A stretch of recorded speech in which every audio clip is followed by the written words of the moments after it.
haatan kusoo dhowaada barnaamijka dhaqanka iyo hiddaha waa kan axmed faarax cali idaaja.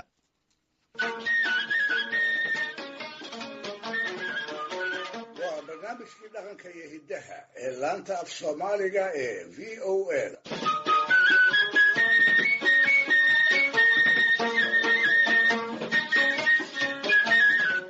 dhegaystayaal, boqol gu iyo wax yar muddo haatan laga joogo dhulka soomaalidu wuxuu u badnaa kaymo shareera oo reer miyiga iyo xoolahoodu ay ku kala lumaan, marmarna waalidka iyo warasada yaryari ay ku kala ambadaan. taasna waxaa laga dheehan karaa suugaanta iyo qoraallada waayadaas ku abtirsada. waxaa aad u yaraa meelaha lamadegaanka lagu suurayn karo, haddiiba ay jireenna waxay ku ekaayeen dhulka deexda ah ee badweynta hindiya iyo badyarada cadmeed u tusan amaba ku aadan. luigi roberti brichetti wuxuu ahaa dalmarayn talyaani ah oo qaybtii dambe ee qarnigii 19aad ku sodcaali jiray dhulalka ummadaha geeska afrika qaarkood oo ay soomaalidu ku jirto. wuxuu ahaa dalmaraynkii keli ahaa ee ka gees iyo ka gees, koonfur iyo waqooyi, xeebaha soomaalida iyo miyigeedaba isaga tallaabay. wixii uu ku arkayna qalinka la gaaray. intaa ka sokow, isaga iyo ku allihiisa brichetti waa ninkii sheegtay inuu ahaa qofkii ugu horreeyey oo magaca soomaaliya dalka u bixiyey, iyada oo markaa ka hor loo yaqiin oo keliya dhulka soomaalida.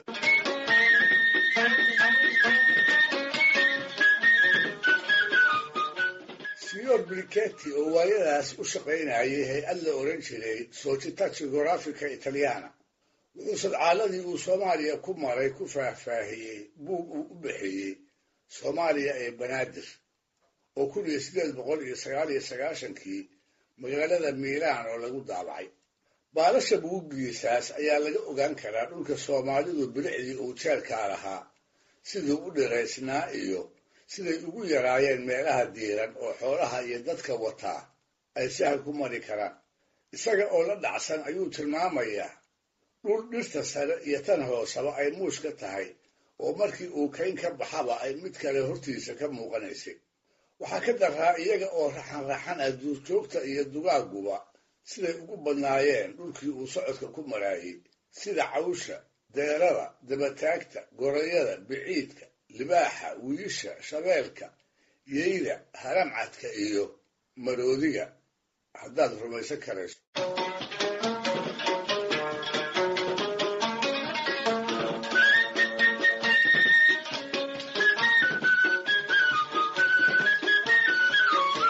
dhowr sano kadib markii buuggaa la faafiyey ayaa waxaa isaguna soo baxay gabay markhaati u noqon kara wixii uu dalmareenku indhihiisa ku arkay ee uu sawiray ama uu qoraalka ku waariyey. waa gabay ku beegan 1905 oo allaha u naxariistay uu tiriyey gabyaagii weynaa hogaamiyihii daraawiishta sayid maxamed cabdilla xasan. jiinley waa gabaygii la baxay ee haddaanu ku jireen wax meel ka naafo ah ay maansada soomaalidu ahaan lahayd. waa gabaygii uu marin jiray goobtii jidbaale kadib, goobtii daraawiishi ay sida ba-an ugu naafatay ee ingiriisku uu boqolaalka halgamay kaga laayay. maalintaas baa wixii ka haray oo mid jaban iyo mid jiisa u badan waxaa u gacan haadiyey boqor cismaan maxamuud oo gobollada bari ee soomaaliya isaga iyo qoyskiisu ay ka talin jireen. maalintaas bay daraawiisha caynka hoosta ka gelisay, iyada oo tashigeedu yahay inay casha galaan, markay soo ceftaanna ay hawd iyo nugaal ku soo noqdaan. hase ahaatee ingiriiska iyo talyaanigu markay qorshihii wadaadka ka war heleen ayay haddiiba boqorkii la xiriireen. waxay u sheegeen dhulka uu xukumo haddii ay daraawiisha cag soo saarto in magaalooyinkiisa xeebaha ku yaal dukun daakun laga dhigi doono inta maraakiib dagaal badda laga soo buuxiyo. dabadeed maxaa dhacay? daraawiish oo weli turku jooga ayaa waxaa soo gaaray dhambaal uu boqorku u soo diray, kaasoo markii la furay laga akhriyey, naga noqda, idinma hayn karayno oo awood aan idinku baalgelinno ma lihin. markaas bay dib isaga noqdeen, iyaga oo geedigii dheeraa ee ay ku hungoobeen dhab ugu rafaaday. hal daandheera wax aan ahayna aan xoolo ka wadan. dabadeedna waxay salka dhigeen ayl, ilig daldala iyo gelingaale oo muddo gaaban kadibba ay ku buraaleen, raggii iyo xoolihiina ay ugu bateen. markuu ka soo yaro kabtay goobtii jilbaale iyo sudcaalkii dheeraa ee xigay ayaa sayidku tiriyey jiinley gabaygiisan la baxay ee reer bariga uu kaga cabanayay. taa ka sokowse waa gabay xambaarsan qiimo suugaaneed oo madhaafaana.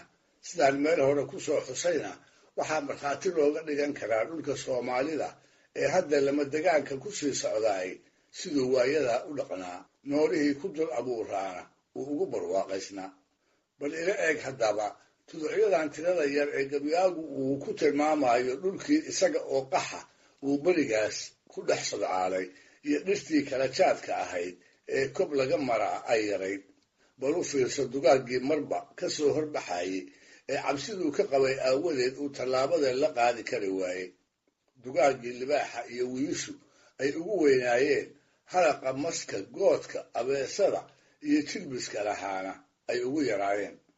wuxuu yidhi xagar tiqa, taleefan iyo qurac, tinan waxeelaya, tigtooraha galool iyo salmaan, jarafku xiimaayo, jimbac surad leh, siiqo isku baxay jiica iyo siiqda, jilab xanaf leh, jawdheer qalaalan, jaba xanuun weyn leh, jirba qodax leh, jiiqjiiq waxmuudi, jeerir iyo yooco, jirda badan, jiroor iyo qaroon, jaaful iyo seen, firriqa abeeriyo waxaan gocandho jeexaayey, janqaraara socodkii waxaan jaynaf macaluulay, sidaashaan u yeelaa wuxuu jiidku iga suuqmay.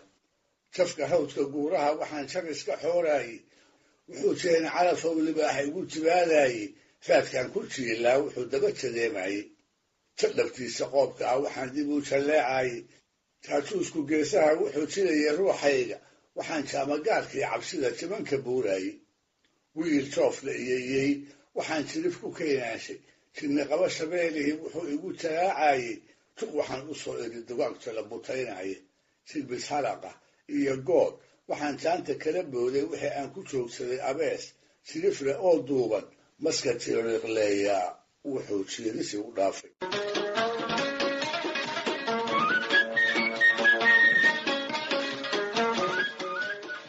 hawkarkii uu socaalkii bari ka mutay wuxuu ka cawdo oo ka cataababa. tuducyada gabagabada ah qaarkood ayuu ku garowsanayaa dhibihii la soo gudboonaaday inay ahaayeen tan iyo waa hore wax looxa maqaadiirta ugu xariiqnaa, inkastoo isla markaasna uu sababteeda boqolka u saarinayo. wuxuu yidhi waxaan sii dhowaa beri kacoo jarabsadoo luuday, tirmaadada aroortii waxaan juhul madoobaaday, waxaan dhagaha jawgii ka baxay jibidhow moodaayey. haddaan boqor jawaab iiga iman uma jaldhaabeene, jidku ima xanuuneen hadduu joog ileeyahaye, jeclaantaan u qabay baan u tegay jaanka badihii.